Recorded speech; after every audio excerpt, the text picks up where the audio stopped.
welcome to our documentary. Today we'll be talking about Brics, which is an acronym for the Economical Agreement between Brazil, Russia, India, China, and South Africa.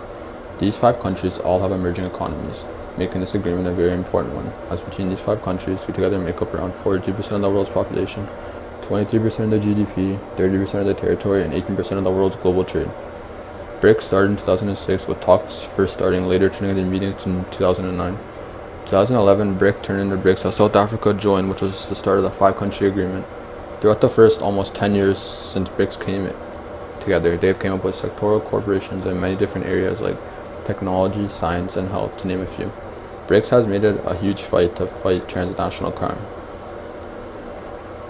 Medicine has been a topic of discussion worldwide because it can be expensive and not everyone has proper coverage.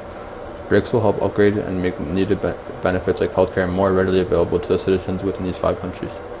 Brics has many meetings a year with roughly 100 per year, ranging from culture, politics, and education. The global financial crisis really affected Brics. Goldman Sachs was forced to shut down their Brics investment after the value went down 88% compared to where it was at the beginning of the decade. This agreement relies heavily on the success of the economies within these countries, and the global financial crisis had many people losing money invested into Brics. Many people view Brics as the best representation of the future globalized economy. The way the economies are run in these 5 countries are much different than each other.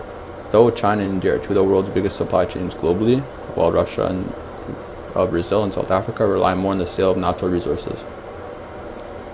China and India's middle class are rising because of Brics, especially in India, where more people are being given the opportunity to get an education, which will help them do good for themselves.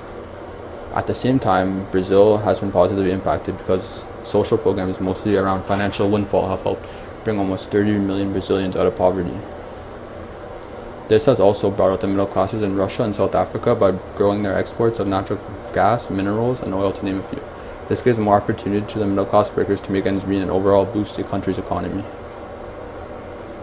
Brics, as long as it exists, will always have some type of dominance globally, as these 5 economies keep on getting bigger every year.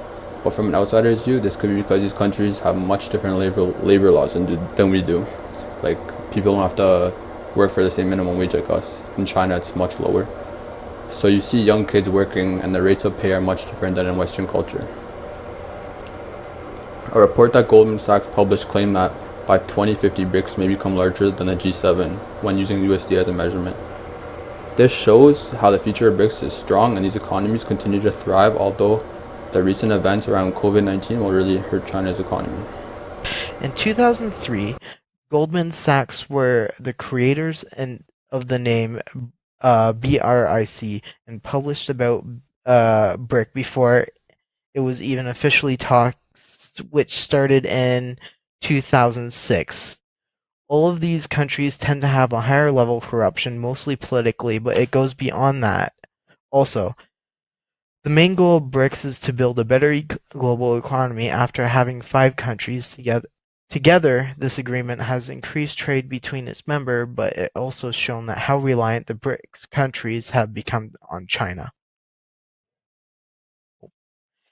The first decade of BRICS saw all members putting down groundwork in corporations. When focusing on political issues to help improve the economy ties, BRICS has come up with different platforms, including an academic forum and a council for business. These things are important because they are useful in helping each other better understand its differences and similarities in the industry, academics, and difference in aspects of government. The history of this agreement is super long, with its changing from BRIC to BRICS when South Africa joined in 2011, but there still is many things that have happened throughout its history, the most important being the creation of the Contingency Reserve Arrangement and the New Development Bank. BRICS countries are also a part of many other agreements, such as the D20 and the UN. On September 20th, 2006, the first meeting of the ministers who make up BRICS was held at the request of Vladimir Putin, simply as the UN Assembly is on the way, and it was done. The Russian president was the one who got everyone into agreement, and this was the first host of BRICS meeting. He understood this agreement could potentially become the world's biggest economic agreement one day, as these 5 countries have the large GDP, China being second to the US. Brics really ensures all of its countries have equal say in issues. One of their main goals to help promote communication and cooperation for countries within the agreement, as well as timed non-biased open ways. That gives voice to all. Every country in this agreement has equal say, even though China's economy is much bigger than this is important in agreement with emerging economies. All of the work for the year gets decided at their yearly summits where leaders of respective countries meet, discuss different things, whether political or economical.